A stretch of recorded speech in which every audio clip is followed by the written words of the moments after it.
নমস্কাৰ, মোৰ নাম শ্ৰী অৱনীপ্ৰিয়ম শৰ্মা। মই আবৃত্তি কৰিবলৈ লোৱা কবিতাৰ শিৰোনাম কল কল কল কল। কবি কলাগুৰু বিষ্ণুপ্ৰসাদ ৰাভা। কল কল কল কল নিজৰ ৰাতি বৈ শিলৰ আজি ভূঞা মলো।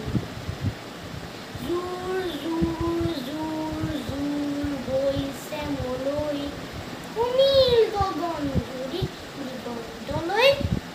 টিহ টিহ টিহ টিহ শিঙীয়া পেপাৰ, সুমধুৰ ৰাউতাৰ ৰস ভৰা সুৰ, ধিন ধিন টক টক